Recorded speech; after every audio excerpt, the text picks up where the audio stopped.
Integrity, a short story from the collection entitled Rim by E.S. Wynne.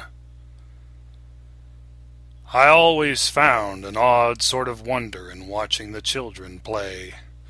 Officially, it was called guard duty, quasi-military babysitting. It had nothing to do with the fact that I was the only woman on the colony that knew how to handle herself in a hostile situation.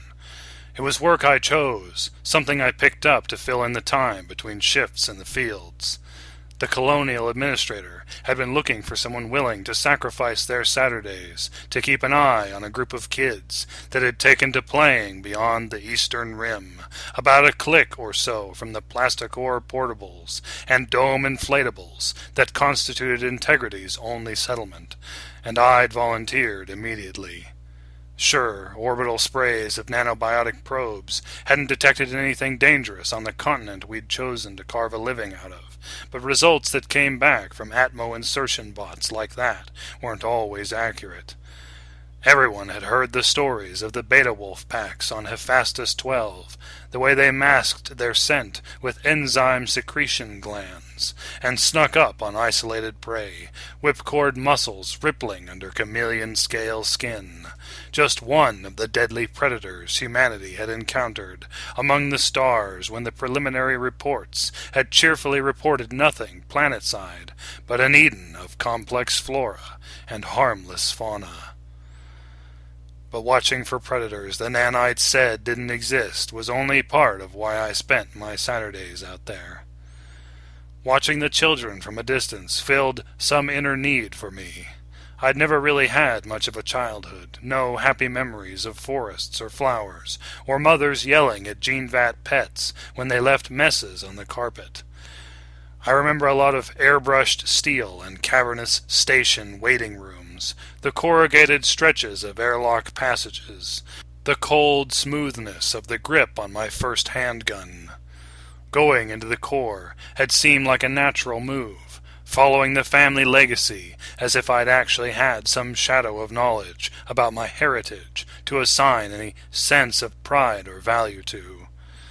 My father was always distant, always on the go, always rushing from one corporate meeting to another, briefcase in hand, anti-lint static pin glinting at his lapel as he leaned in to kiss my forehead.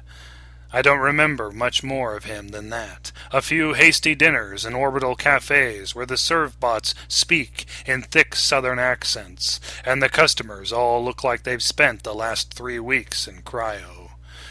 We were always too engrossed in eating to share much, him knowing all the questions I wanted to ask, I knowing all the things he'd say to dodge them. But there was also something more to it, another reason I gave up my lazy Saturdays to watch the other colonists' kids, with all the stealthy grace I'd learned as career military. Something deeper, more insidious, and sharper than the edges of my fractured childhood.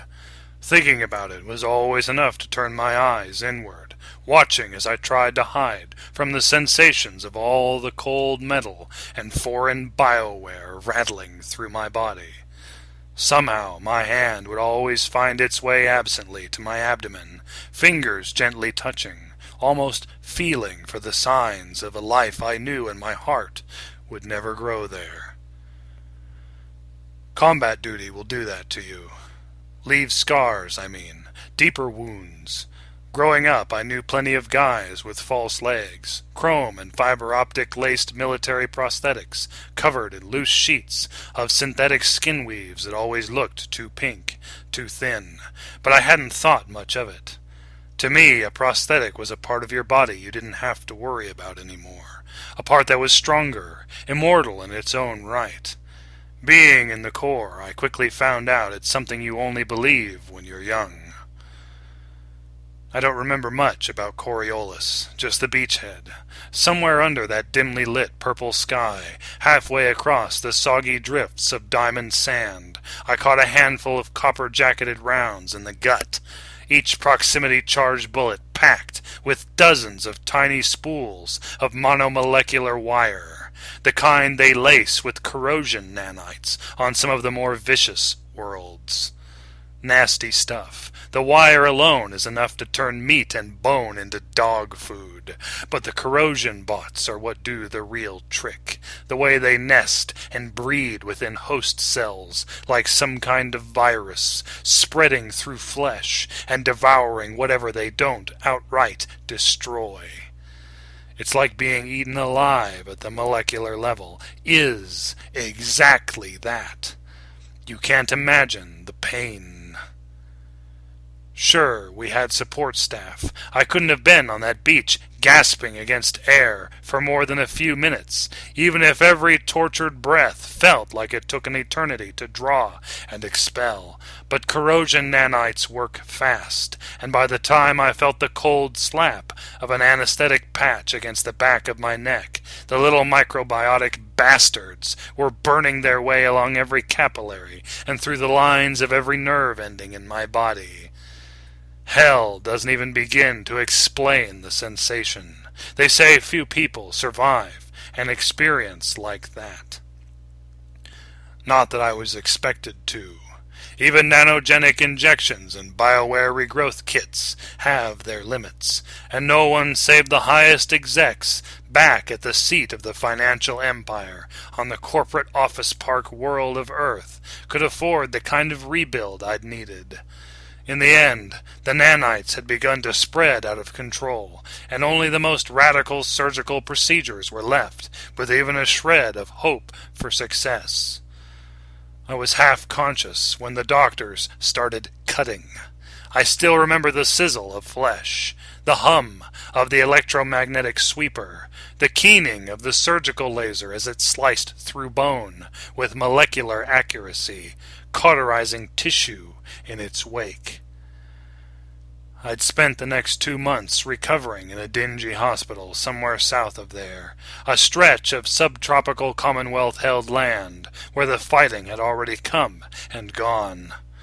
It took a week just to adjust to the new parts, a month to feel even slightly alive again.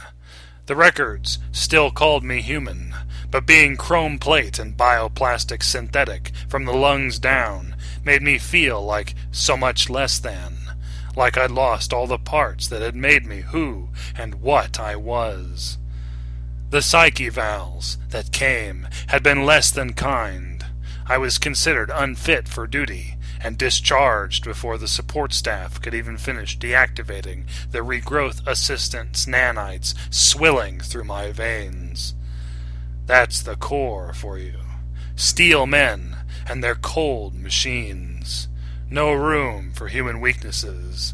No room for half-synthetic women like me.